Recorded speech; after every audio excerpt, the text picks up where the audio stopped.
Boa noite, Ferreiro! Sejam muito bem-vindos à série Forjando Resultados, a série que alta performance não é mais uma opção, é a única opção. Meu nome é Vinícius Antônio, você está no primeiro cenário temático do Brasil e a conversa de hoje ela está imperdível.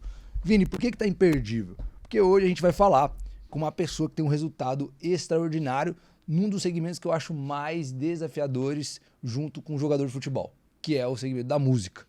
E antes de eu apresentar essa pessoa para você, eu queria agradecer ao nosso parceiro BMW do Brasil, a Gran Brasil, que nos ajuda e que contribui para a gente levar essa mensagem ainda mais para frente, tá? Então, hoje eu estou aqui com meu amigo Tom Carf. Fiquei até surpreso quando você falou lá na portaria o Wellington. Isso. Eu não sabia que você Fala, era Vinícius. Boa tarde, boa noite, bom dia, boa madrugada para a galera que vai estar assistindo. Tô feliz de estar aqui, né? Teve uma introdução bem bacana.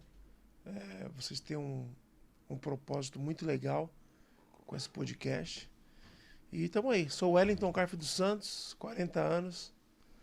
Uau, você tá bem cuidado, hein? Bem cuidado. Só estrada de asfalto, como diz o sul lá.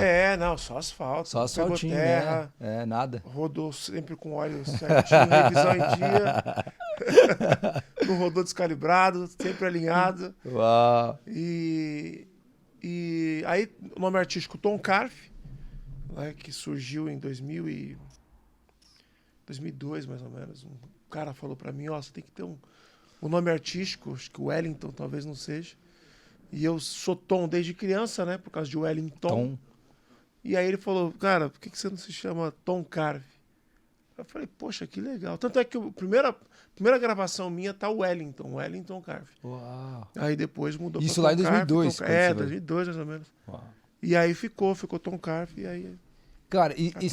você concorda quando eu digo que a música, junto com o jogador de futebol, é um dos segmentos mais desafiadores para a pessoa se destacar? Eu só acrescentaria a música gospel. É mais difícil desafiador ainda, né? ainda. Exatamente. Tem um bônus aí, né? Tem não sei se é um bônus ou se é um ônus, né?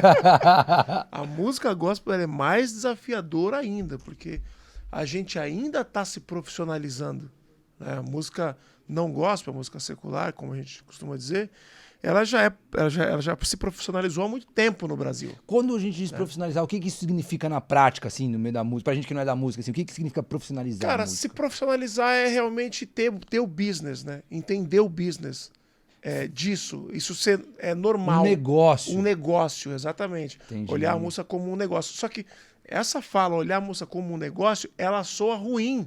Por ser gospel. Por ser gospel. Tá, entendeu? Uhum. Então isso é uma barreira que a gente ainda enfrenta, né? Muito porque existe ainda essa resistência, né?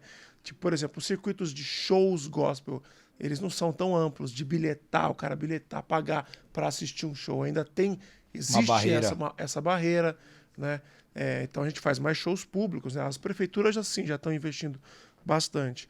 Mas essa profissionalização, né, do mercado da música gospel, ela ainda está engatinhando em relação à música secular. Entendeu? Então, e obviamente que isso também deve influenciar diretamente no padrão de vida que a pessoa consegue ter lá, no cantor, no cachê e tudo. Sim, isso deve influenciar no final disso tudo, né? Não, exatamente. A música secular ela é muito mais rentável, vendável, muito mais né? lucrativa, muito mais vendável do que a música gospel. Sendo que a gente tem praticamente o mesmo público. Praticamente em números. O mesmo público gospel é o mesmo público do secular. E a gente ainda tem a questão de que muita gente que, mesmo não frequentando uma igreja, ele ouve música gospel. Ele ouve, ele gosta, ele compartilha, ele tá ali, entendeu? Só que a gente ainda não conseguiu trazer essa multidão pro nosso evento. Por exemplo, a gente teve o Diante do Trono uma vez em São Paulo, que eles trouxeram 1,5 milhão de pessoas. Eles botaram 1,5 milhão de pessoas assistindo eles. Caraca. Qual grupo secular coloca 1,5 milhão de pessoas para assistir? Não tem, entendeu? Então, tipo assim, público a gente tem, só que pelo fato da gente ainda estar engatinhando nessa questão da profissionalização da música, a gente não consegue ter os mesmos números, né? Os mesmos e uma percepção que eu tenho, assim, você que é mais segmento, me corrija se eu estiver errado, assim, mas eu lembro que quando eu era... Hoje eu tenho 26 anos, mas quando eu tinha aí por volta dos 10, 12, eu percebia que não era tão comum, assim, as pessoas ouvirem gospel, assim, não era algo muito específico, um nicho muito específico. Exato. Hoje eu tenho a sensação, talvez porque eu esteja mais inserido no meio e tal, que é mais natural, que é mais... virou mais popular, assim, as pessoas, independente se vão na igreja ou não, escutam... Exato. Teve essa ascendência nesses últimos anos? Exato, teve. E na pandemia cresceu muito.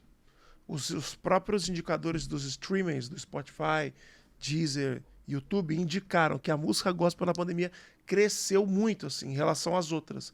Até porque as pessoas... Foi um momento muito difícil para todo mundo. Então tinha muita gente perdendo, às vezes, empresa, perdendo Familiares, vidas, né? Exatamente.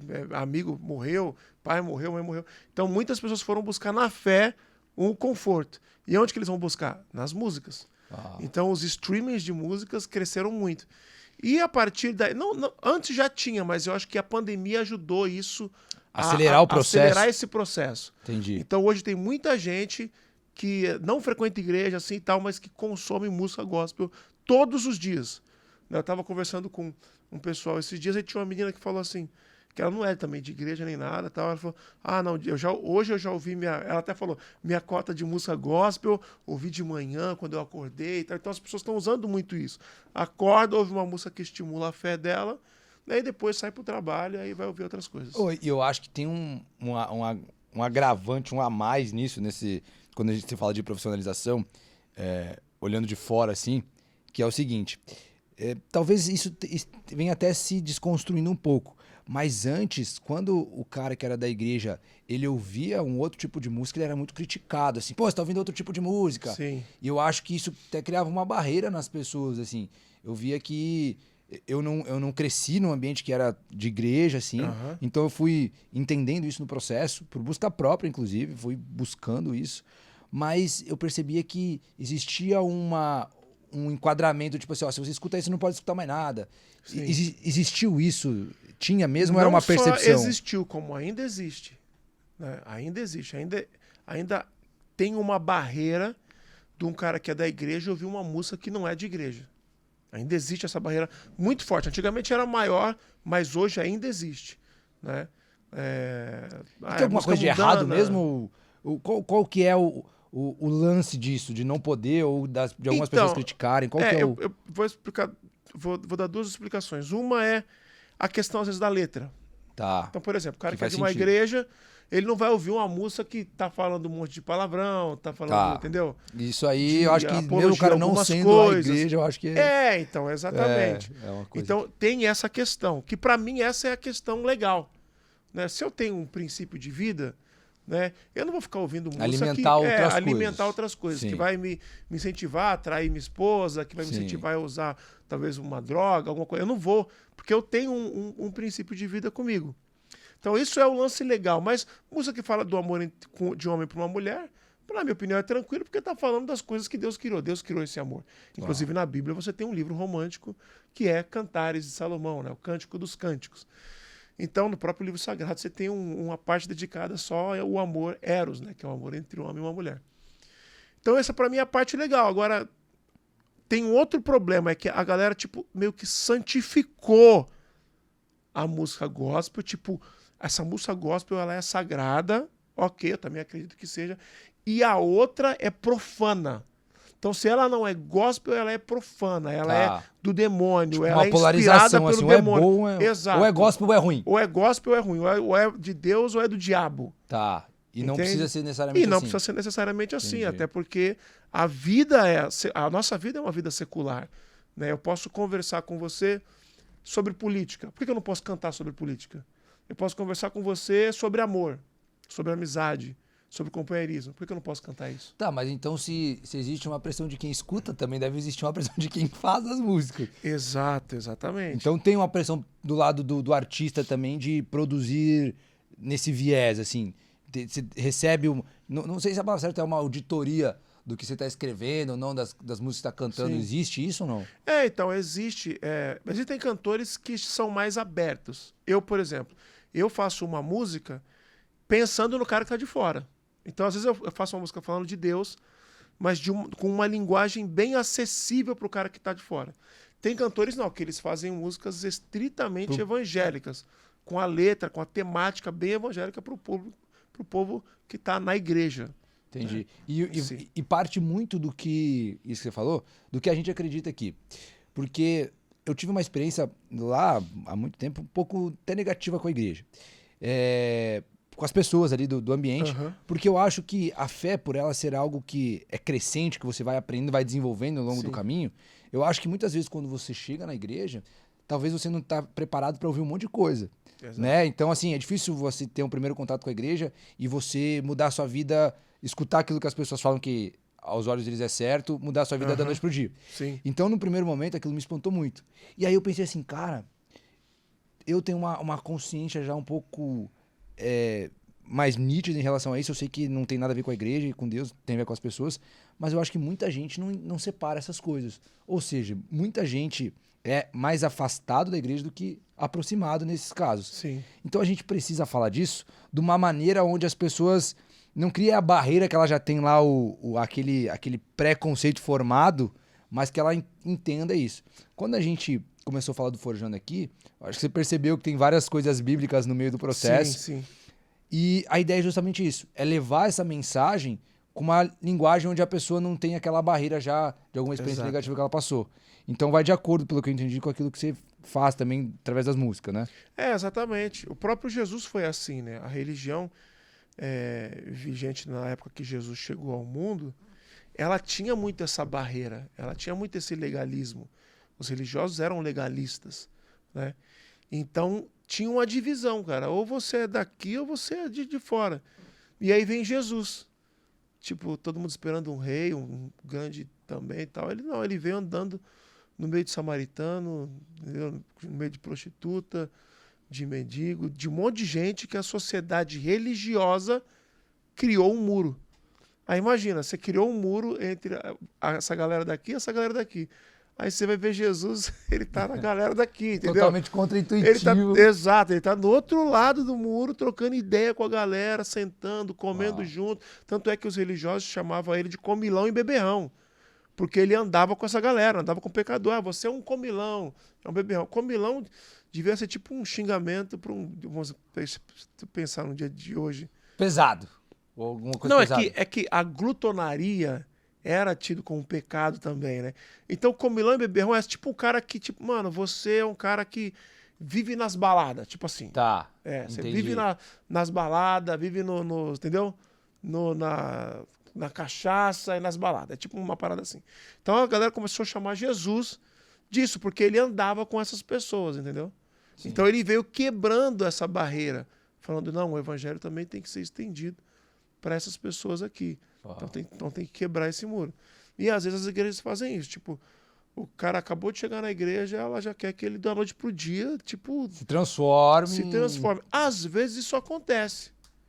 Né? Tem gente que acontece, que da noite pro dia o cara... Só que tem gente que é processo, entendeu? Tem gente que é um processo, que vai demorar ainda um tempo, entendeu? Sim. Necessitam de um discipulado, alguma coisa assim. E hoje a música ela é uma das maiores vias de audiência que existe, né?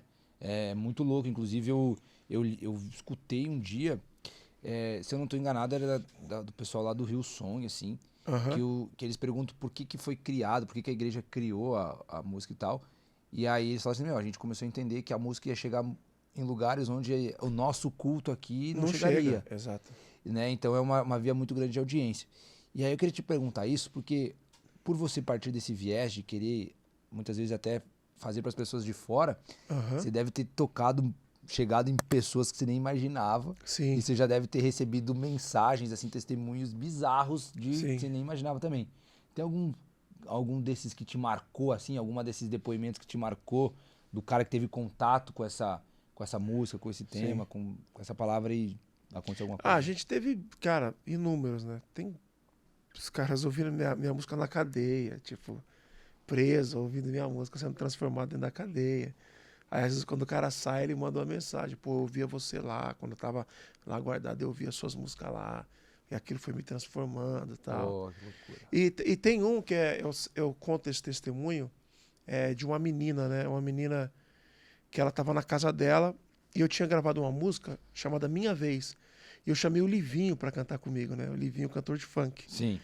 E aí ele cantou comigo essa música. A música estourou, assim, tem mais de 100 milhões de visualizações no YouTube a música. Aí essa menina tava se cortando, né? Pegou uma faca, tava cortando o pulso assim, e ela colocou no aplicativo de música, com música bem alta, assim, música tocando bem alto, e ela cortando os pulsos, cortando. Só que essa música Minha Vez, a gente estrategicamente também queria alcançar outro lado. E ela entrou nas playlists que não são gospel, né? Do aplicativo, ela entrou lá. Então a menina tava ouvindo, tava se cortando, e aí entrou a música Minha Vez. Aí ela começou a ouvir, né? Bem na minha vez de viver aquilo tudo que eu sonhei. Bem na hora que eu estava prestes a chegar na linha de chegada para conquistar. Aí o coro é: mas quando eu calo, ele me fala pra eu prosseguir. Se desanima, ele me diz: filho, estou aqui. Vai chegar a sua vez, não te esqueci. Pode confiar em mim. Aí aquela música entrou no coração dela. Cara, na hora ela parou de se cortar. Aí Deus entrou no coração dela. E ela decidiu dar um novo rumo para a vida dela. Aí eu fui cantar numa igreja perto da casa dela, onde ela morava. Ela foi. Aí ali eu preguei, ela levantou a mão e recebeu Jesus no coração. Então, se minha música não tivesse, talvez, entrado nessa playlist, se não fosse uma ideia nossa da música cair do outro lado, talvez aquela menina tivesse morta. E ela mostrou, ela puxou assim, e ainda tava com os cortes bem fundos, assim, ó, no pulso. Cara, assim. que loucura. E aí, quando você escuta uma coisa dessa, o que vem à cabeça? O que você imagina, cara? O que você se sente? Cara, eu sinto... É um sentimento, tipo assim, de dever cumprido. É mais do que a música ter alcançado 100 milhões. É tipo muito mais. Ah, a música alcançou 100 milhões e tal, não sei o quê. Virou viral no Deezer, né? Virou viral no Spotify e tal, que a gente comemora muito isso, Sim. né? Só que um testemunho desse, cara, é uma vida, assim. É uma menina que poderia estar morta hoje. Poderia ter virado notícia, morreu, né? Com família chorando, cemitério, não. Só que através da música, aquela menina ganhou vida. Não, e imagino De o novo, tanto de entendeu? pessoas que nem mandam mensagem, que não contam, mas que... Porque a gente falou assim, um dia a gente chegou a essa conclusão aqui, logo quando a gente completou um ano, a gente, perto desse período, a gente somando todas as plataformas, atingiu um número de mais ou menos 150, 160 milhões de visualizações, somando todas as plataformas, né? Uhum. Em um ano com 89 entrevistas. Uau. E aí a gente parou para conversar sobre isso, para entender o que aquilo de fato significava. E aí a gente chegou a uma conclusão que a gente nunca sabe o quão a conversa que a gente está tendo aqui, o quão impactante pode ser para uma pessoa. Porque pra gente pode ser uma conversa, e pô, conhecer um amigo, conhecer a história do cara, mas às vezes pro cara que tá em casa, era aquilo que Mudou a vida do cara. para não se matar. E aí a gente chegou nessa conclusão porque a gente recebeu uma mensagem nesse sentido do tipo assim, ó, eu tava pronto para me matar, e aí eu vi a conversa com alguém e tal, e aquilo ali me trouxe uma esperança para tipo assim, continua. Uau. E cara, eu fiquei imaginando assim, ó, nunca na minha cabeça eu imaginei que a gente conversando poderia evitar a morte de alguém, por exemplo. Cara, isso é muito louco. Conversa. É muito louco. Né? Então, assim, nunca a gente vai ter saber o verdadeiro peso que algo que você esteja fazendo na internet ou quando você estiver executando a sua função de fato pode causar na vida de outras pessoas. Exato, exatamente. E eu te falo isso pra te perguntar exatamente isso. Quando a gente fala de função aqui, de estar na função certa, da ferramenta no espaço certo, você acha que você nasceu pra ser cantor? Cara, eu acho que sim. Você já, desde quando, assim, que você, assim, desde muito pequeno já? Não, é porque a minha história ela é meio louca, assim, porque eu não cantava até os 16 anos de idade. Eu não sou aquele cara que canta desde criança. Que tipo assim, todo mundo sabia que ia ser cantor. Não, você vai ser cantor e tal. Olha só como ele canta. Não, eu não tinha isso. Nem passava na cabeça. Nem passava, eu nem queria ser cantor. Eu queria ser jogador de futebol. Eu jogava bola todo dia, era meu sonho, e dormir pensando e tal. E aí um dia eu fui convidado para entrar. A minha irmã foi convidada para cantar num coral, chamado Raiz Coral. E eu fui acompanhar ela. Ela era muito nova, eu fui acompanhar ela. Eu tinha uns 16 anos. Ela devia ter 14. A Raiz Coral não é da Mari lá? Isso, é o mesmo da Mari. Só que a Mari entrou depois. Tá. Eu fiz parte da primeira formação. Do início de tudo. Aí, eu sentei no último banco da cadeira e o pessoal começou a cantar. Quando o pessoal começou a cantar, aí Deus falou comigo. Eu ouvi Deus falar comigo, assim. E esse ouvir Deus falar comigo é interessante. Eu não... Tem muita gente que fala, Deus falou comigo. O cara, parece que todo dia ele ouviu a voz de Deus, entendeu? Eu não acredito muito nisso. Até porque na Bíblia eram raros esses momentos. Né? E comigo também. São raros os momentos que você sabe que é Deus que falou com você. Não tem dúvida, né? Você não tem dúvida. Não tem dúvida. E esse dia eu não tive dúvida. Ele falou, é isso que eu tenho pra você. Aí eu levantei, fui pro meio dos cantores e comecei a cantar com eles. Só que eu não sabia cantar.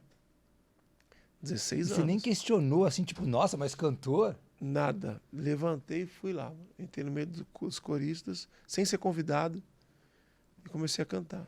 Não sabia cantar. Falei, preciso aprender a cantar. Aí o que eu fiz? Comecei a estudar técnica vocal. 8 horas por dia. Eu coloquei na minha cabeça, falei, se um cara sai para trabalhar, fica 8 horas no emprego, ou o cara que vai fazer uma faculdade, fica 4, 5 horas lá, volta para casa, fica mais 3 horas estudando, eu quero ser cantor, é isso que vai ser na minha vida, eu vou estudar 8 horas de técnica vocal por dia. Cara, bom raciocínio, né? É. Vou pegar a mesma quantidade de horas e vou estudar. E aí comecei a estudar técnica vocal. Aí não sabia cantar, desafinava, muita gente criticava, tal. Mas passou 1 ano e meio assim, eu estudando todos os dias, aquele hiperfoco, né? Todos os dias ele... Isso já era um comportamento seu? Ou não. Foi nessa primeira vez? Eu tinha no futebol, né? Você estava no processo de ser jogador? De sim, fiz teste na Portuguesa, Palmeiras e tal. Tava no processo. Mas aí o chamado foi tão forte que eu nunca mais voltei a jogar bola. Quer dizer, nunca mais não. Fui voltar a jogar bola 2 anos depois. Pô, que loucura, cara. Mudou assim, a mente... É nessa hora que você falou, é igual que você falou, né? Em algumas pessoas, raras exceções, a transformação acontece de fato. Exato. É nesse tipo de coisa, Nesse tipo, né? Aí comigo mudou assim... Tá, mas então você já vem de um ambiente familiar voltado pra igreja, assim? Sim, nasci num você já cristão. Já, sim. Tá. Então já tinha esse contato. Já tinha contato. Porque poderia ser cantor... Então, mas olha que louco. A igreja que eu era não tinha instrumento. Não podia ter instrumento. Era pecado. Bateria era pecado. Guitarra era pecado. É estranho, mas isso é verdade. Isso aconteceu. Já aconteceu, E eu acredito que ainda exista igreja assim. Então, eu morava em São Paulo, onde eu moro hoje. A minha igreja não podia ter bateria, não podia ter guitarra. Mas qual que era o justificativo?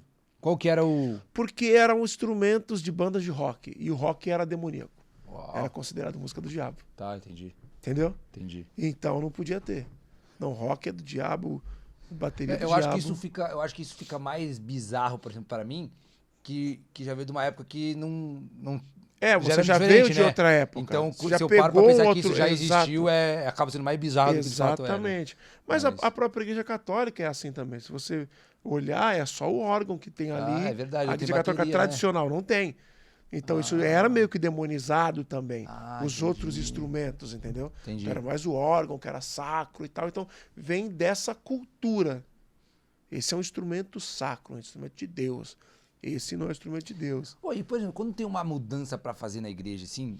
Porque, por exemplo, eu acredito que teve uma pioneira que levou uma bateria pra dentro da igreja. Sim. E aí deve comprar briga com N outras instituições. E como é que é esse processo de ter que mudar? Porque a Bíblia, querendo ou não, é uma questão totalmente interpretativa. Exatamente. Uma igreja interpreta de uma forma, talvez a outra Sim. pode interpretar da outra. Como que é feito esse processo dentro da igreja, por exemplo, de tipo assim, não, agora vai ter bateria, e aí outras vão, faz sentido, vai mudar. Então, é louco cara? que até a própria Bíblia tem tamborim, né? Ela fala, louve a Deus com tamborins. Tamborins é tipo tamborim, Sim, mano. eu já toquei tamborim na faculdade. Exatamente. É um instrumento percussivo. Eu vi isso acontecendo, cara. Eu vi isso acontecendo. Eu vi um menino levou uma bateria eletrônica de fazer com o dedo. E aí eu tô no culto assim, aí de repente eu ouço. Eu falei, oxe, tem bateria aqui. Aí quando eu vou olhar, o menino tava tocando com o dedo assim. Falei, olha, os caras inventaram uma forma de ter uma bateria na igreja. Sem ter a bateria aí. Sem ter a bateria, né? Meio que escondido ali e tal. Mas aí, tipo, aqui em São Paulo, veio uma igreja chamada Renascer em Cristo. E essa igreja foi, assim, na minha opinião, foi uma das responsáveis por essa mudança, né? Por essa quebra, né? Dessa religiosidade na questão da música. Então a igreja Renascer em Cristo, ela já veio com banda. Cara, não tinha banda gospel. Aí ela veio com banda de rock gospel. Caraca. Banda de pagode gospel. Antes a bateria, os caras vieram com o conjunto inteiro, veio né? Com reggae gospel. Meu, veio tipo assim, só que ela veio numa avalanche, né? Vindo tal, vários eventos, essa da vida, ela veio tipo quebrando. Aí o que aconteceu? Vários jovens, muitos jovens, começaram a sair de suas igrejas pra ir pra lá. Porque gostava de música. Se identificava, né? Se identificou, entendeu que não tinha nada de errado. Poxa, mas eu vou pra minha igreja, não tem música, tipo... Aí começou a ir pra lá. Quando isso aconteceu, aí eu acho que as pessoas começaram... Peraí, os pastores começaram a pensar, peraí, vamos ter que mudar a nossa igreja também. Vamos ter que mudar. E aí começou a se mudar. Tanto é que essa igreja que eu era, que não tinha bateria, essas coisas, o pastor dela hoje, que é o neto do que era na época, quando eu era criança. O pastor dela hoje é meu amigo. Inclusive a série Sintonia, que eu participei da Netflix, Sim. Foi uma das séries mais assistidas no Brasil. Uma das cenas foi gravada lá na igreja dele, na sede. Uau. Que isso seria impossível naquela época, entendeu? Entendi. E aí teve essa mudança. E hoje esse processo ele acontece mais frequente, da igreja se reinventar também, porque querendo ou não, virou um jogo de marketing para trazer mais pessoas para a igreja, de Sim. conseguir trazer pessoas que não conhecem, ainda conhecer. Então as igrejas precisam se reinventar também frequentemente, trazer uma atração, que percebe exatamente. que traz bastante gente que Tem canta. o lance do layout também da igreja. Agora várias igrejas estão pintando a parede de preto. É verdade. E tal, né? Então, aí quando uma começa, pronto, ela apanha. Ela apanha, como todo mundo tudo bate. na vida, né, cara? Como tudo na vida, bate, tá. Mas daqui a pouco tá todo mundo pintando a igreja de preto também. Entendeu? Porque, viu, a Renascer também, ela apanhou muito quando ela veio com esse novo formato musical. Mas depois todo mundo falou, não tem como, vamos ter que... Jogar o jogo, né? Jogar o jogo. Mas o primeiro que faz sempre apanha, né? Tá, entendi. E aí você tava contando que você daí deixou de ser jogador de futebol, estudou durante 1 ano e meio. Isso. Com hiperfoco. Exato. E aí as pessoas te criticando, te apanhando também. Apanhando também bastante. Desacreditando, você não vai conseguir, para com isso, isso é loucura. Mas aí você já chegou em casa e já falou pros seus pais, pô, você é cantor? Ou era algo seu, assim, íntimo seu? Não, era... eu não lembro se eu cheguei para eles e falei. Mas eu já cheguei estudando, cheguei cantando em casa, cheguei já a milhão. Tá. Trancava no quarto lá e ficava Alguém já gritando. falou que você não teria potencial, talento pra ser cantor? Várias pessoas. Muita gente? Várias pessoas. Inclusive tem até uma história interessante que quando eu era criança, eu tentei cantar na minha rua. Eu aprendi a tocar violão com 7 anos. Aí eu peguei o violão e levei pra minha calçada e comecei a tocar. E aí eu comecei a cantar um pouquinho, né? Aí tinha uma galera na rua sentada assim, trocando ideia. Aí passou um carro e aí abriu o vidro desse carro, tinha tipo o cara mais velho da turma ali, sabe? Aí ele olhou pra mim e gritou, larga disso aí, menino, isso não vai dar nada pra você não. Aí todos os meninos da rua riram de mim. Eu tinha 7 anos, 7, 8 anos. Todo mundo riu. Aí eu entrei pra casa chorando e tal, né? Aí nunca mais cantei, nunca mais peguei no violão e tal. Aí tal que o tempo passou. Em 2015 eu lancei um álbum chamado Porque Eu Te Amei, que é onde tem a minha música de maior sucesso até hoje. Né? Mais de 150 milhões só no YouTube dessa música. Chama Porque Eu Te Amei. E aí era a época do CD ainda, né? Tinha um CD. Hoje não tem mais CD, mas tinha um CD. Aí o caminhão da gravadora chegou. Eu sou da gravadora Som Livre. Chegou o caminhão lá em casa. Pra dar o CD? Lá em casa não, no escritório. Para entregar os CDs, para eu sair para vender, né? Onde eu cantava, eu vendia os CDs.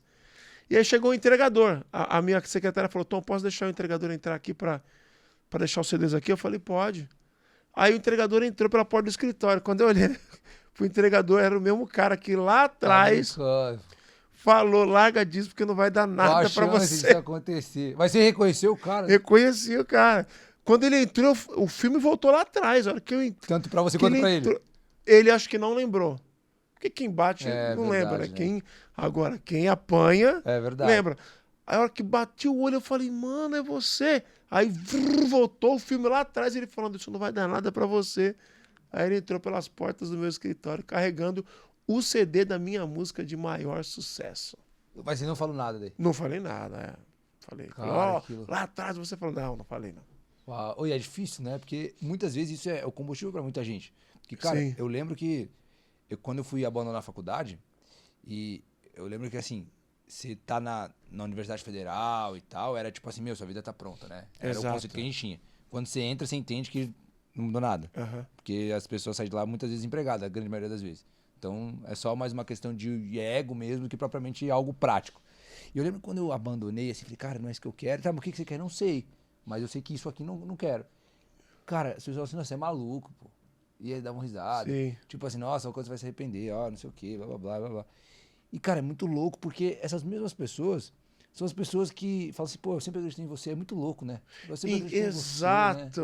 Quando acontece, eles falam, eu já sabia que você tinha cara de vencedor. Não, eu sempre te apoiei, né? Sabia que você ia dar certo. É. Mas lá no passado, Você já ouviu isso também? Já ouvi. Lá no passado, teve dois caras, eram dois músicos do Raiz Coral, que depois eles vieram falar comigo, eu achei até legal, assim, porque eles não acreditavam em mim, assim, e falavam mal de mim, me criticavam e tal. Quando, depois de um ano e meio que eu comecei a cantar bem, aí eles vieram pra mim e falaram, cara, a gente não acreditava em você, cara.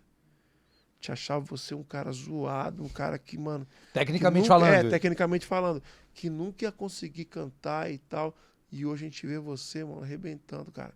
Parabéns. Então esses dois chegaram e falaram isso aí. Achei bem bacana, assim, né? E é difícil, né? A pessoa fala, não, eu falei mal, mas, pô, me Exato, enganei. me enganei. Geralmente a pessoa pensa que a gente tem memória curta, né? Não, mas o interessante é que esses caras, eu não tinha ouvido deles. Eles falavam entre eles. Sim. Então eu não sabia que eles não acreditavam em mim, entendeu? Mas aí eles chegaram e falaram. Mas quando que você percebeu que você... Tá, você recebeu o chamado lá e você estudou pra caramba e tal, mas deve ter tido um momento que você percebeu assim, putz, eu vou ter futuro nisso aqui mesmo. Tipo, vou conseguir, de fato, levar isso pra frente. Você teve algum... Quando que você percebeu isso? Então, eu tive a sorte, vou chamar de sorte, de ter feito algumas coisas antes de entrar na carreira solo. Porque cantar por cantar não põe comida no prato de ninguém. Né? É igual você falou, são as profissões mais desafiadoras. Então o fato de você cantar bem, tocar bem, não significa muita coisa em relação a viver da música, entendeu? E o ser cantor é 8 ou 80. Ou o cara ele é um cantor famoso tal, e ganha dinheiro, ou o cara ele sobrevive. Ou ele sobrevive. Não tem um meio termo. O cara Não que é tem. bem de vida, não é conhecido. Não tem a classe média. Não tem. É isso aí. Ou é um ou é outro, é isso aí. extremo. Aí eu trabalhei com o Pregador Lu, que é um cantor de rap. Eu escutei já. Muito top. Eu sei quem sou, pra onde vou. Isso, exatamente. Tá. Eu cantei com ele durante um tempo, cantei com outros grupos também durante o tempo. Então eu pude ver essa galera fazendo o business. Eu pude ver isso. Eles indo nas rádios, eles vendendo algumas coisas, outros produtos, tal, para fortalecer a carreira. Então, quando eu entrei na minha carreira, quando que eu percebi que ia, eu falei, meu, vai dar certo. Eu vou conseguir viver disso. Quando eu lancei meu primeiro CD solo, eu já tinha cantado, minha voz já tinha, assim, despontado, né? Não Brasil, mas estava ali, né, em alguns lugares. Aí, quando eu lancei meu primeiro CD solo, um comprador, que era um cara que comprava CD, ele se antecipava, né? Esse cara era inteligente. Quando o CD estava saindo, ele já ligava para o cantor e já comprava todos os CDs que esse cantor iria fabricar. Aí todo mundo do Brasil tinha que comprar dele. Entendeu? Aí você não podia mais fazer a mais e vender para outras pessoas. Era... Não, eu podia fazer a mais e vender, só que o primeiro lote total era dele. Entendeu? Entendi. Então, tipo... E a responsabilidade dele vender ou não passava para ele também. Passava para ele. Ele te pagava à vista, você pegava o dinheiro. Então, eu lembro que eu vendi 8.000 cópias do meu CD. E era tipo algo já em cima da curva, 8.000 cópias. Não era... Pra realidade que você vivia. Não, pra realidade que eu vivia era muito. Muito. Eu cresci no Capão Redondo. Mano, aí eu lembro que isso me gerou mais ou menos uns 46 mil reais. Cara, eu nunca tinha visto R$ 1.000 na minha conta. Eu vi 46 em 2006, que 46 mil era em grana, 2006. Era grana, né? Era muito Exatamente, dinheiro. era grana. Pô, como o artista, nessa época do CD, ele ganhava por CD vendido? Depende, né? É que eu era independente, eu não tinha gravadora. Quando é por gravadora, aí era diferente. A gravadora ganhava a maior parte e tal. E o artista ganhava uma porcentagem de cada CD vendido. Ah, entendi. É. Então, por isso que o que alavancava, então, o cara era os CDs e os shows. Essa é a forma que o cantor monetiza? Isso, o cantor monetizava naquela época. Monetizava. Tipo, CD, shows, show. ou música em rádio também. Quando uma música tocava no rádio, você também ganhava?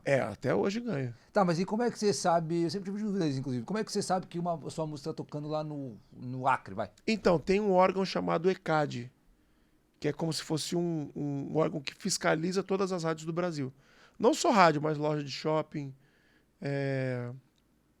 shows, próprios shows também. Se um artista canta a minha música num show, ele tem que pagar o ECAD e o ECAD me repassa. Tá, entendeu? Entendi. Uhum. Então tem esse órgão que é o órgão fiscalizador. Tá, entendi. Então ele fiscaliza e faz. Então um cantor consegue monetizar de várias formas. Hoje não tem mais o CD, mas você tem as plataformas. Então YouTube, Spotify, Que é tão Deezer, boa, meio que condiz essa realidade, assim? Tem alguma que é melhor ou não? Condiz. Você fala. Comparando com o CD e as plataformas. Então, depende. Porque a plataforma, ela te dá dinheiro, mas a longo prazo. Tá. O CD não. O CD é era instantâneo, tá. é na hora. Mas tinha um alcance menor. Não é alcance menor. É que o cara comprou uma vez, pronto, você não recebeu mais nada. Você recebeu aquela vez, não recebeu mais nada. Agora com o streaming não, se o cara ouviu minha música, ouviu de novo, eu tô ganhando. Ouviu de novo, o mesmo cara ouviu de novo, eu vou ganhar. Ouviu de novo, eu vou ganhar. Então, naquela época você ganhava mais rápido.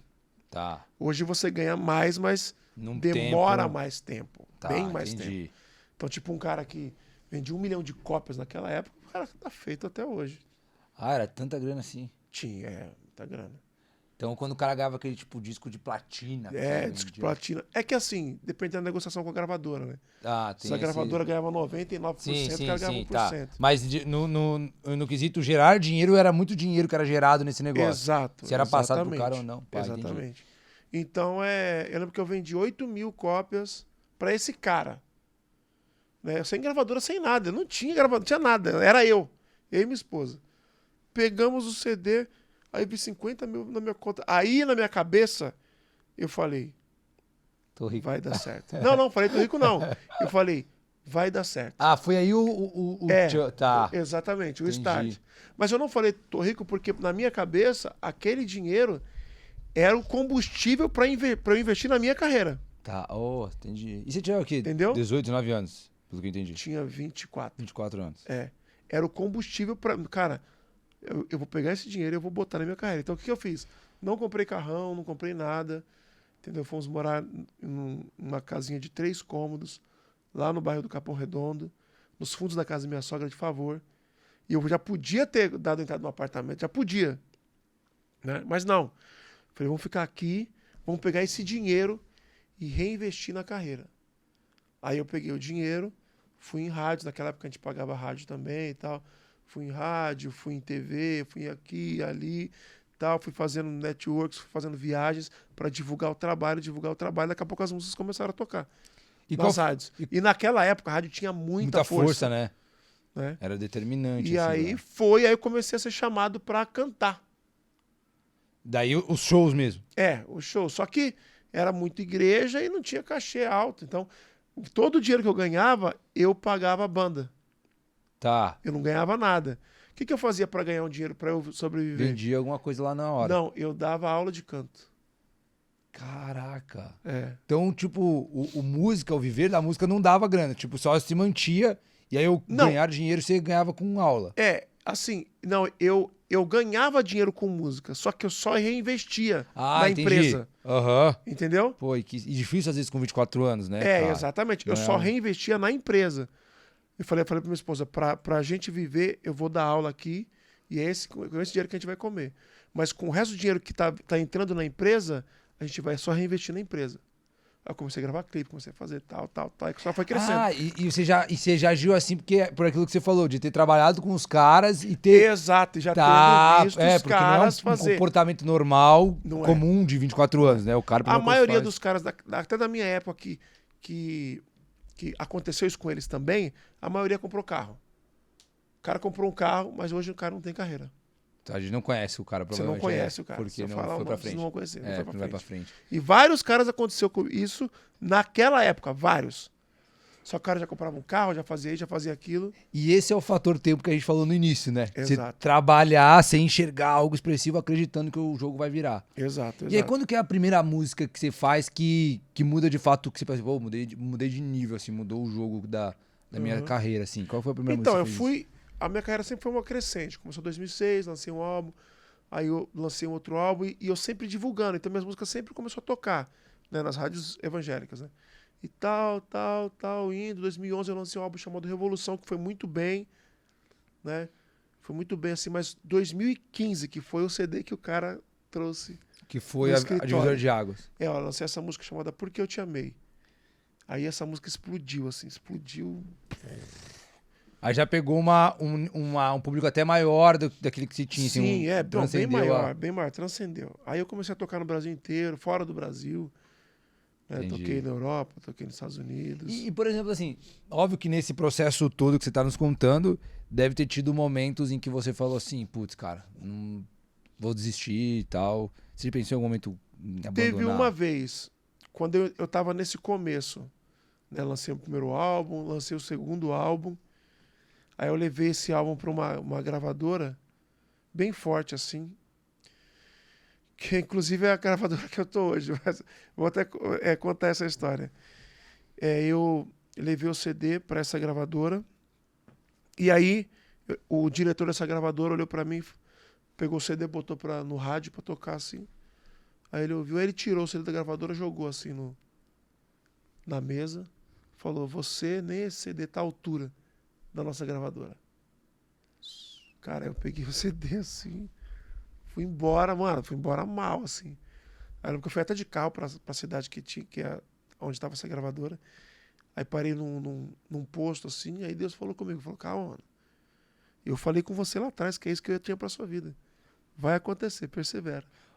É muito louco, assim, a pessoa tem que ter uma maturidade de fé muito grande, assim, pra ter essa consciência do tipo assim, meu, Deus falou, vai cumprir exato. E tal, porque, cara, é muito mais fácil você desistir. Sim. Todas as pessoas até porque quem falou aqui, pra né? mim foi um cara que era autoridade no assunto, né? Foi alguém que não entende do segmento, não, foi um diretor de uma gravadora. Putz, que tem ali números... Exatamente. E aí o que esse... Então o combustível que você usava pra continuar isso era essa promessa que você tinha... Isso, essa voz que falou comigo. Falou, é isso que eu tenho pra você. Aí eu falei, cara, lá atrás aconteceu, Deus falou, então vai acontecer. Então esse processo de você escutar isso e basicamente isso se concretizar numa proporção muito grande, foram aí mais de 15 anos. Caraca, 15, 16 anos. É muito desafiador lidar com o tempo, você entende? Porque o tempo, naquela introdução ali. Quando você recebe a promessa, pô, você vai ser um grande cantor, você imagina que ano que vem você vai estar você já vai estar estourando. Você vai estar estourado, isso acontece, né? Tem alguns caras que acontece isso, mas com outros não, cara. Não, a maioria... A maioria não. A maioria você vê, o cara estourou hoje. Pô, quanto tempo você canta? Canta há mais de 20 anos. Putz, é verdade. E aí estourou a música depois, entendeu? Então comigo durou 15 anos. Não, tanto que quando... várias vezes eu me surpreendi aqui com histórias nesse sentido de, por exemplo, o cara abriu um negócio, ou atleta, ganhou uma medalha, enfim, ou alguma coisa que teve um resultado muito fora da curva, de velocidade, né? Uhum. Aí fala assim, caraca, você teve esse resultado aqui, pô, sei lá, 6 meses, 1 ano e tal, rápido, né, e tal. Pô, cara, eu tô há 40 anos apanhando em outras coisas já. Tipo, então toda aquela bagagem acumulada chega numa etapa onde tudo aquilo pode ser usado e acelerado, mas... Exato. Passo muitas coisas já, na Bíblia tem muitas histórias assim também, né, cara? A arca, né, a construção da arca levou muito tempo. né, para ser construída. Imagina o Noé construindo uma parada, sendo que não existia chuva naquela época, não tinha chovido. E ele falando, não, vai cair água do céu e vai inundar tudo e todo mundo vai morrer. Só vai ficar vivo quem estiver dentro dessa arca. E não chovia naquela época. O homem não tinha visto chuva ainda. E Noé levou, se eu não me engano, cara, foram 120 anos, se eu não me engano, construindo um navio grande. Que só ele sabia. Que só ele sabia. Então imagina recebido, né? todo dia alguém rindo da cara dele. Oh, e você sabe que nessa história, a coisa que eu acho mais bizarra, assim, de tudo, é que quando a arca fica pronta e ele entra na arca e ele coloca as pessoas lá, as outras 7 pessoas junto com ele, e ele fecha a arca, passam 7 dias sem acontecer nada. Uhum. E aí eu li até um livro de uma escritora chamada Ellen White que explica por que isso aconteceu. E ela tem uma relação muito direta com um dos piores momentos que nós passamos na nossa vida, que é aquele momento da impotência. Uau. Que por mais que você faça, você não vê o lance, o resultado. E você fala assim, cara... Até que você chega naquele ponto e fala assim, não sei fazer mais nada, cara. Tudo que podia eu já fiz. E aí é o que você se sente impotente, né? Que é onde você de fato desenvolve sua fé. Exato. E ela explica que nesse momento, quando eles entram na arca e fica 7 dias sem chover, é o momento mais desafiador para Noé. Porque a arca fica pronta, ele entra na arca e nada acontece. E ele só precisa esperar. E aí imagina ele lá, a mulher dele do lado. Dele fala, porra, passou um dia e não aí, choveu, não vai chover? E aí no 7º dia cai a primeira gota de... Cara, então assim, você fica... É muito louco, né? Porque quando fala das forças dos nossos braços, eu acho que tá muito atrelado a isso, né? Exatamente. Quando que você percebeu... Desculpa. Não, pode falar. Quando que você percebeu que na sua carreira teve tipo assim, transcendeu as suas forças? Quando estourou essa música em 2015? Foi, transcendeu. Que não era mais o Tom, assim, o responsável pelo... Exato. Mas era uma construção, né? Sim. Tipo, você vai construindo degrau, Mas você imaginava que esse momento ia chegar? Eu lutei pra isso. Mas... Eu já sabia, tipo assim. Eu já tinha um alvo, né? Tá. Eu falava, na minha cabeça, eu quero ter uma música que seja uma das mais tocadas do Brasil, que aonde eu já cante, imaginava isso. a galera canta também, tal. Eu quero chegar nisso. Aí você vai construindo. Chega uma hora que transcende. Tá, e aí quando chega esse momento, o que muda na sua vida de forma prática? Além da parte financeira, porque eu acho que pro artista é aí que o cara acende de fato, né? Sim. Mas o que muda na sua vida a partir daí, cara? O financeiro muda bastante, a sua agenda muda bastante, você passa a ser requisitado. Tipo, você vai fazer... Eu lembro que nessa época que essa música estourou, eu fazia 20, 25 eventos no mês, shows no mês. Caraca. Então muda, assim, muda. Hardcore. As tem que pessoas estar preparado também, né? As pessoas começam a conhecer na rua, você tá andando, a pessoa te conhece e tal, vai falar com você em qualquer lugar, assim. E como é que é? Você tá andando na rua assim, o cara fala, ô, seu Tom Castro, tal, tirar uma foto com você. Então, é legal, eu gosto, acho bacana. Tem gente que é legal, assim, né? Mas isso também começou a acontecer muito quando eu fui pra TV, né? Quando você vai pra TV, até porque mais naquela época também, hoje também, mas quando você passa aí na TV, é uma exposição diferente. Você sentiu que mudou? Sim, muito mais. Muito mais. Eu, ao final do ano passado, agora, inclusive, eu gravei um quadro no Altas Horas que durou 4 semanas, que era um programa de calouros na qual eu era jurado. Foi o primeiro programa de calouros gospel da TV Globo. Foi um quadro no Altas Horas, durou 4 semanas. Cara, ali, tipo, você sente, assim, a dimensão. Você está lá 4 semanas na Globo batendo, você sai na rua. E é um horário onde não é muito acessível, assim, tipo, que a outra hora vai ser 11 da noite? É mais ou menos, cara. É que 11 da noite? É que a gente é muito internet, assim, a galera mais nova aqui é muito internet. Mas ainda tem muita audiência, cara. Às 11 da noite começa, né? 11 da noite. E mesmo assim é muita gente. Muita gente. É que eu acho que a gente que é de fora, assim, não tem essa percepção, eu né? cantei no encontro também, várias vezes, que era com a Fátima e tal. Agora tá com a Patrícia. Cara, é tipo 40 milhões de pessoas assistindo. Caramba, é muita gente, cara. Muita gente.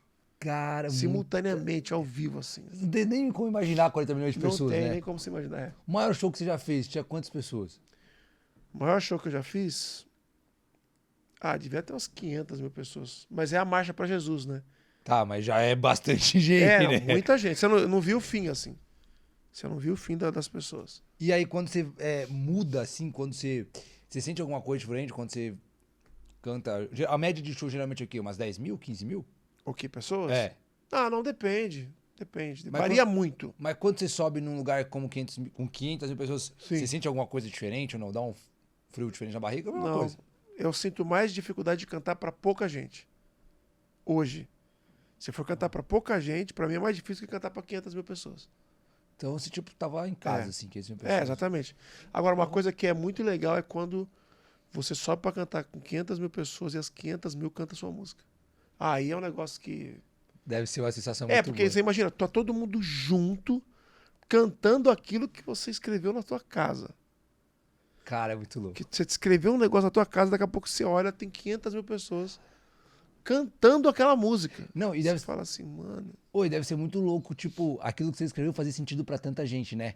Exato. Tipo exato. assim, nossa, eu lembro que essa música da minha vez, cara, ela é uma música muito comum pras É, a pessoas. minha vez conecta muito. Porque, cara, tipo, todo mundo se identifica com a música. Tipo, o cara É. tá cantando a música pra mim. É, exatamente. Todo Aliás, a mundo música que, a maioria das músicas que fazem sucesso, elas têm um ponto em comum com a situação de vida de muita gente. Essa é uma das formas, né, de você escrever uma canção e para ela ter um potencial de fazer Então, sucesso. quando você escreve, você já tem isso em mente. Sim. Sim. No caso dessa minha vez, você que escreveu? Eu que escrevi. Tá, e aí como que é o vir essa música? Como que essa música sai daqui pro papel? Então, essa música, minha vez, eu já tinha escrito a melodia dela. Melodia é o... tarararari, parirarirarirarira. Já tinha escrito a melodia dela. Aí, 2 anos depois, olha que louco isso, porque eu faço a melodia e gravo no celular. Passou 2 anos, minha esposa contou a história de uma amiga dela que queria engravidar e não conseguia. Queria engravidar e tal, muitos anos casada, e não conseguia engravidar, não conseguia ter filho. Contou a história pra mim. Eu falei, cara, é uma história interessante. Triste, né? Mas é uma história que tem muita gente que tem isso, né? Aí eu tava olhando no meu celular, aí eu vi aquela melodia. Falei, nossa, olha essa melodia aqui. Aí eu comecei a escrever. Bem na minha vez de viver aquilo tudo que eu sonhei. Pensa numa mulher grávida. Ou uma mulher que quer engravidar e não consegue. Bem na hora que eu estava prestes a chegar na linha de chegada para conquistar. Bem na minha vez, só Deus sabe quantas vezes eu busquei, mas vi outra pessoa conquistar o que eu pedi, aquilo que eu achava que era para mim. Tinha uma mulher grávida, ela vê a irmã tendo filho, a cunhada, ela vai inchar de bebê, ela vê aquilo que ela tá pedindo pra ela, não acontece com ela, mas acontece com os outros. Entendeu? Cara, então é relacionado a ter a mulher que quer ter filho, minha vez. Exatamente. Só que conecta com várias circunstâncias, com muitas circunstâncias. né? O cara queria um emprego, não conseguia, conseguiu. O cara queria empreender, lutou, até que a firma dele, a empresa dele virou realmente, aconteceu. Que foi o meu caso, eu escutei quando tava nessa situação. Exatamente, Que loucura, né? Exatamente. E no clipe eu coloquei a minha história, eu não coloquei a história de uma mulher grávida, eu coloquei a minha história. Coloquei essa história do rapaz que fala assim, larga disso aí, não vai dar nada pra você. Aí todo mundo ri, né? Só que aí depois o negócio acontece. Aí no final do clipe eu tô cantando lá pra milhares de pessoas. Uau, entendi. Você acha que quando a gente falou muito aqui já, em outros episódios, sobre as bênçãos, do tempo que Deus, do tempo que a gente demora para se preparar para que a gente consiga carregar todas as bênçãos que Deus tem na nossa vida, enfim. Você acha que tudo isso que tem acontecido contigo, que aconteceu contigo, o que você acha que de fato é bênção de Deus ou o que você acha que é trabalho do Tom? Você consegue separar isso? Como que é essa sua relação por já ter esse conhecimento, entendimento bíblico, esse relacionamento com Deus? É tudo a mesma coisa? Ou você entende que tem coisas que, tipo assim, é do Tom ou não? Por que eu te pergunto isso? Só pra você entender. Porque, às vezes, o cara fala, não, mas eu tenho que esperar.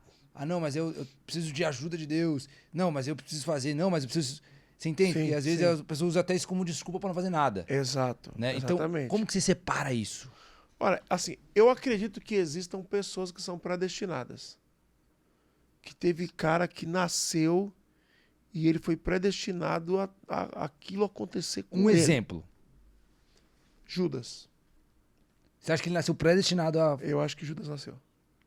Tá, mas e se ele nasceu predestinado, ele não teria escolha de não fazer? Não sei. Eu acho que ele nasceu... Alguém teria que trair o Filho do Homem. Tá. E Jesus antes já chamava ele, sem falar que era ele, já falava, tem um de vocês que é o filho do diabo.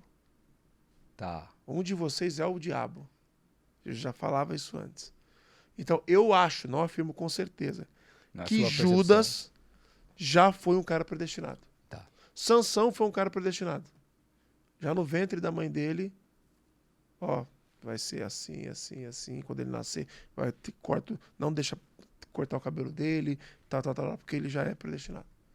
Jesus foi predestinado. Isso o do Jesus acho que é mais evidente. Né? É, mais evidente, entendeu? É. Então, eu não acredito naquela predestinação, porque tem uma linha teológica que acredita que todo mundo nasceu predestinado para ser salvo ou para ir para o inferno, para ir para o céu, para o inferno. Existe uma linha que acredita nisso, né? Que não é você que escolhe Jesus, é Jesus que escolhe você. Uau. E você já nasceu predestinado ou para ir para o céu ou para ir para o inferno.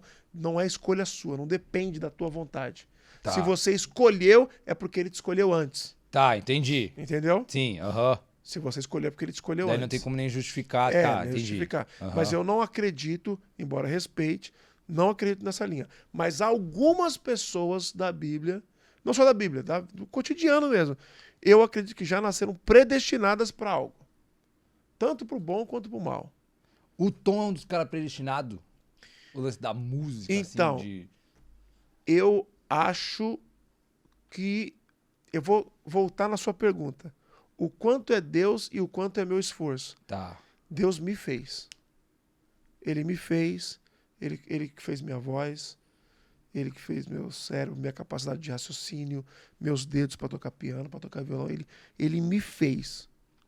Então não tem como tirar dele isso. Porque não é Não só separa, o que aconteceu então. comigo. Então não separa. Não dá para separar. Tá, entendi. Agora, durante a minha carreira, teve muitas escolhas que eu fiz que me levaram a chegar onde eu cheguei. Que foi até aquilo que eu falei. Teve vários caras lá atrás que começou igual eu, só que quando pegaram dinheiro, compraram um carro, ao invés de reinvestir na carreira. Então nesses Eu momentos... já escolhi, exato, eu escolhi reinvestir na carreira.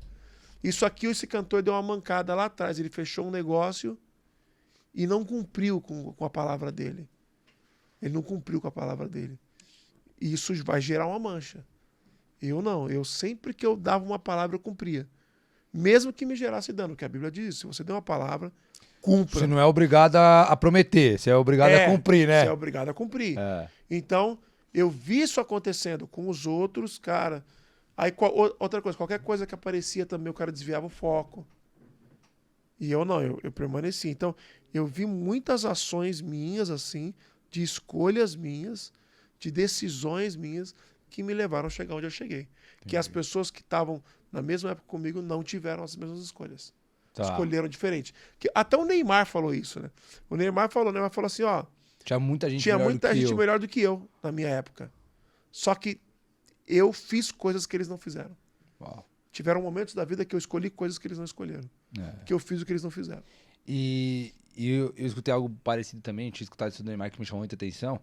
E a primeira vez que eu trabalhei, esse meu primeiro emprego, foi junto com o Renan Dalzotto, que hoje é técnico da Seleção Brasileira de Vôlei, que assumiu o lugar do Bernardinho. E eu escutei algo muito parecido dele também, que me marcou muito, assim.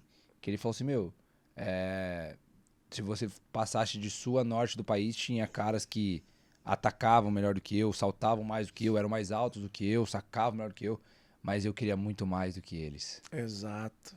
Cara, eu acho que no final, quando chega na hora de decidir, na hora de se destacar, é o cara que quer mais, né, cara? Sim. Eu acho que é o cara que tá mais disposto a abrir mão de outras coisas pra pagar aquele preço. Quando a gente parte dessa ideia e leva pro conceito da música, o que é abrir mão? O que é pagar o preço para ser um cantor?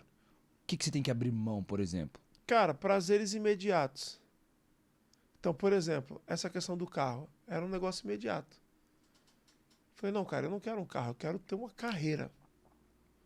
Então eu não vou gastar meu dinheiro aqui e vou construir minha carreira. Falta de palavra. Que é o que eu também falei.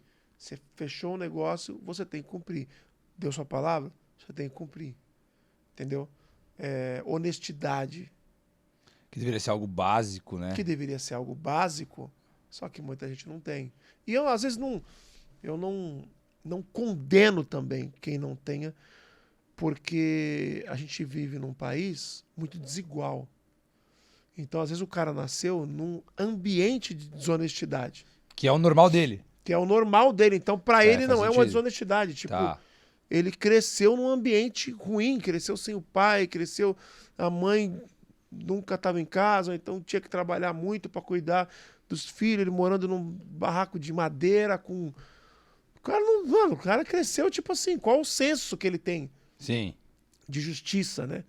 Sim. Então, tem esse caso também, mas tem o caso de que o cara é desonesto mesmo, entendeu? O cara sabe que aquilo é errado e ele vai fazer. Tá. Então, Tá, isso faz vai, sentido. vai te gerando manchas na sua carreira. E quando a gente fala da etapa da pressão, assim, de desafios, acho que todo o segmento, toda a carreira em si, ela tem uma peculiaridade, né? Aham. Dos atletas aqui, aquele treino incessante, a Sim. competição. Quando a gente pensa em música no cantor, qual que é o desafio da carreira do cantor, assim? Qual que é a etapa em que você... É a técnica, é você estudar, é o viajar muito pra fazer show? Qual que é a parte ruim de ter uma carreira destacada de cantor, assim? A parte ruim eu acho que é a viagem. É o viajar. Não o chegar no lugar e cantar, mas o processo de viajar. Que, É era uma muita coisa, coisa. que é uma coisa que todo mundo quer no começo. Tipo, não, eu quero ter 20 Viajar shows no o mês, Brasil. eu quero viajar, hoje tá aqui, amanhã tá no Rio, depois tá em Manaus, depois tá em... Só que quando isso acontece, irmão, que você não dorme direito, que você não se alimenta direito, que é fuso, você fala, mano... Aí essa se torna a parte mais difícil.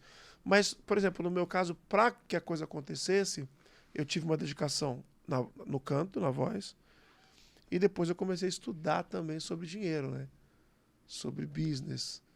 Tá, isso Para é o trazer diferencial, para tá vendo? minha carreira, exato. Porque eu me liguei que não era só cantar. Porque hoje o cantor, ele é um empreendedor, de fato. Exatamente. Ele tem que ser um empreendedor. Se ele não for um empreendedor, ele vai ser explorado. Se o cantor não for empreendedor, ele vai ter alguém que vai empreender para ele e algumas vezes, não vou falar todas, mas algumas vezes esse cantor ele é explorado. Que daí também não chega... Também.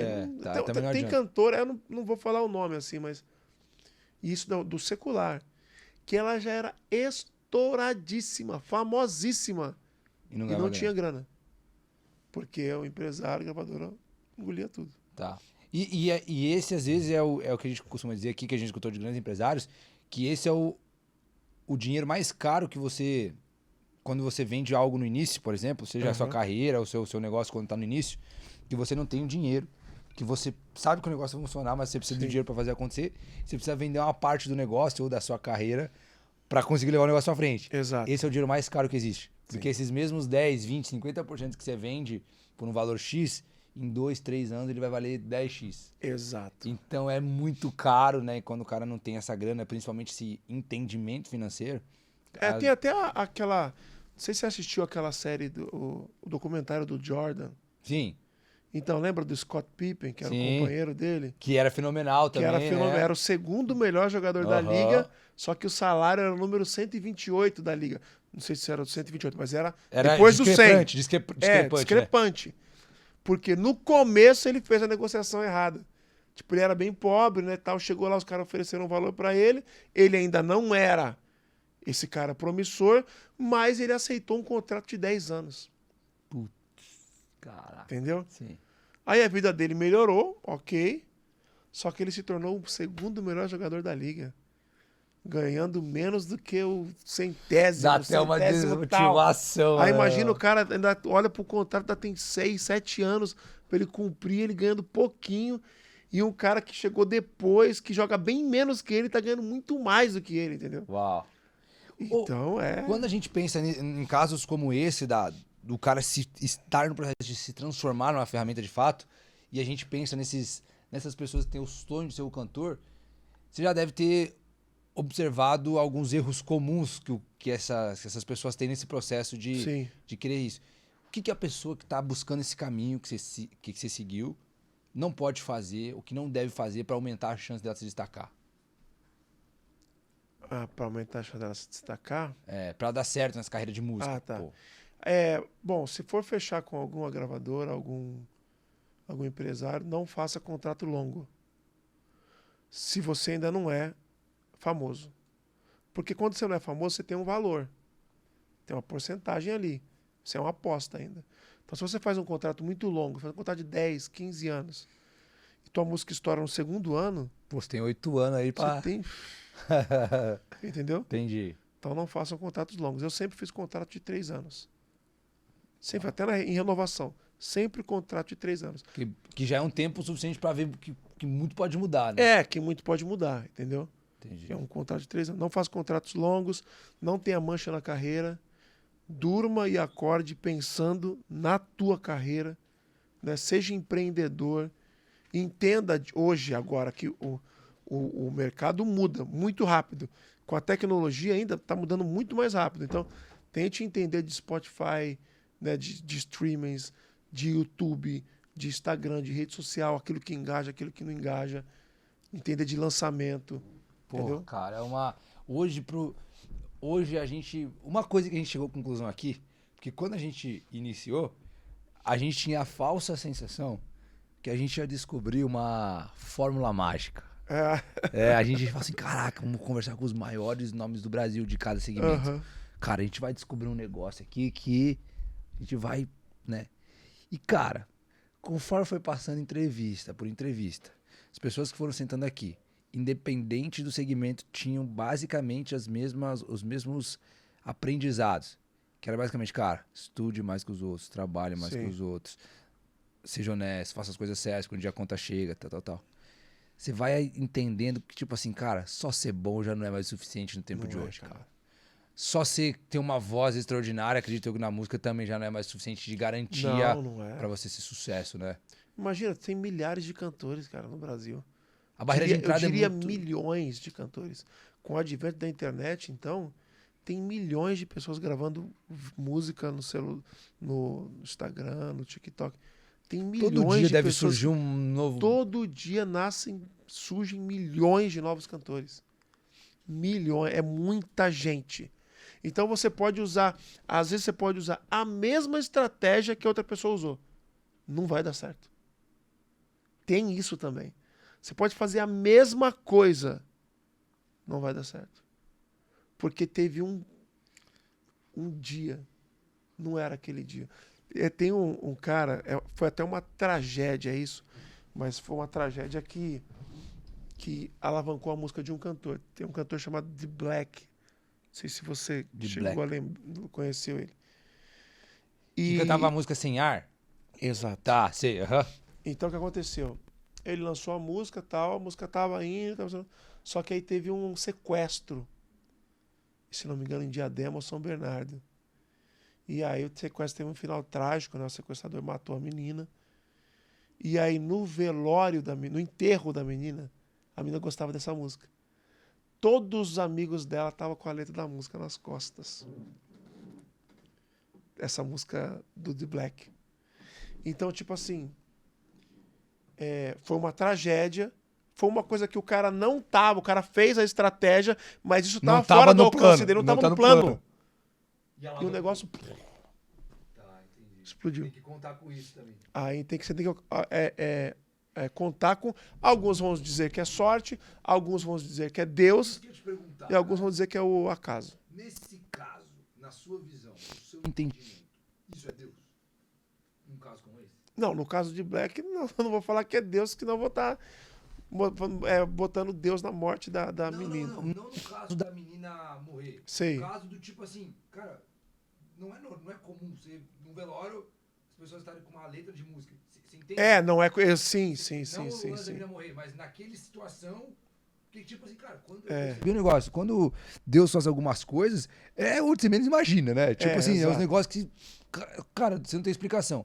Tanto é que nesse mesmo livro que eu mencionei no início, da Ellen White, ela usa alguns exemplos da Bíblia para explicar o milagre, né? Por que precisa existir um milagre, segundo ela? Daí ela fala que o milagre precisa existir porque se a gente conseguisse justificar talvez existiria a chance da gente ficar com os méritos. Que é Deus. Exatamente. Foi por causa, expliquei, aconteceu por isso, então o mérito é meu. É. Quando a gente não explica que é o caso do milagre, é que a gente consegue dar os méritos a Deus. Exato. Né? Então, esse caso, cara, sim, como é que vai... É difícil, né? aquilo que eu falei, uns acreditam que é sorte, outros acreditam que é Deus, outros acreditam que é o acaso. Eu vou acreditar que é Deus. Que chega uma hora que Deus olha e fala assim, tô vendo a sinceridade do teu coração, você tá lutando, você tá batalhando, eu vou assoprar o seu nome aqui. Alguma coisa, não nesse sentido, mas alguma coisa já aconteceu com alguma música sua que fez com que ela estourasse, assim? Algum fato como nesse sentido, assim? Algum fato fora do planejamento?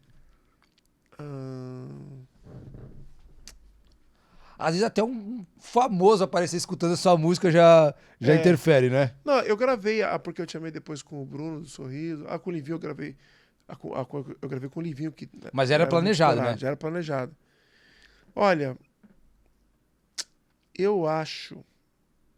Vou contar uma história de uma outra música minha que tá acontecendo. Tá. Que isso é... Eu vou falar que é Deus, não tem como. Tem uma música minha chamada Infinitamente Mais. Porque ele faz infinitamente mais do que pedi. E eu gravei ela em 2017, essa música. Lancei ela acho que 2 anos depois, 2019, acho. Só que 2022 ela começou a estourar. Sem eu ter feito trabalho nada. ali. Né? Não tinha nada, não tinha feito nada. Aí a galera começou a compartilhar a música no Stories. Tipo, tá com a criança, porque ele faz infinitamente mais, começou a compartilhar. Aí daqui a pouco, muita gente compartilhando. Muito. Jogador de futebol, na Copa, o jogador compartilhava, entrava no quarto dele, né? Foi o Everton Ribeiro, se eu não me engano. Entrou no quarto dele que fizeram uma homenagem para os jogadores lá, ele entrou com a música. Muitos, assim, começaram a entrar, postando. Aí a música explodiu. Sem imaginar que... Sem imaginar, tipo, não foi uma força que a gente fez, não foi um cronograma, nada. Pelo contrário, a gente achou que a música não ia acontecer. E aí hoje ela é uma das músicas mais compartilhadas de stories e de reels. Essa música é infinitamente mais. Já deve ter acontecido ao contrário também, né? Você já deve ter escrito uma música e falado assim, cara, essa aqui vai estourar. A gente pôs força. E não vai. Fizemos estratégia. Não, a maioria não vai. Uau! E aí? A maioria das músicas não estouram. Um dia teve um DJ aqui, que foi o primeiro DJ brasileiro a tocar no palco da Tomorrowland, e ele falou um negócio que me chocou muito, cara. Ele falou assim, o lance da música é esse. Você faz 20 músicas, não dá certo. Mas quando você faz uma que dá, acabou. Compensa todas as outras 20. Exatamente. Exatamente. Então você já tem você já tá preparado pra isso também, pra fazer mais música do que... Já. Mas é um lance que às vezes mexe com o teu emocional, né? Eles dão uma mexida. Mesmo com essa trajetória que toda música já. linda, tal, não sei o que, achei que ela ia, não foi. Você vai, nada, acontece nada. Que loucura, né, cara? E é isso que você fala, é muitos nãos pra um sim. Você lança muita música que não faz sucesso, que não vai fazer sucesso. E algumas vão fazer. E aproveitando isso que você falou do Jordan, né? Há pouco um jogador foi questionado sobre a derrota gerar frustração. Ele falou, o Antetokounmpo, se eu não me engano. Mas o Jordan foi o maior vitorioso e ganhou só 6 vezes, mas disputou 15. Ou seja, ele perdeu muito mais do que ganhou. O cara falou de fracasso, né? Você achou que essa temporada foi um fracasso pra você? Ele falou, não, cara. Ele deu o exemplo do Jordan. Jordan ganhou 6, disputou 15. As outras vezes ele fracassou? Não, ele tava fracassando, ele tava trabalhando. Aí ele falou um negócio interessante, ele falou assim, porque às vezes a gente acha que o sucesso é perder e ganhar um jogo. Não, cara. Às vezes o sucesso é o cara levar o sustento pra casa dele. É o cara conseguir... Muito além, né? Muito além. Cara. Entendeu? É muito além de simplesmente perder ou ganhar um jogo. Não, mas eu perdi. Minha música não foi, mas eu tô conseguindo levar o sustento pra minha casa. Tá acontecendo as coisas. E o sucesso pro Tom é o quê? Cara, é uma vida plena, cara. É você ter a plenitude da vida nas áreas mais importantes. Que é a família, espiritualidade com Deus, riqueza, né? Prosperidade. Acho que é isso. Saúde, exato. São os 4. Saúde, família, espiritualidade, seu contato com Deus e uma vida plena. Quando eu falo vida plena financeiramente, Eu não tô falando de luxo, né? Eu tô falando do cara ser...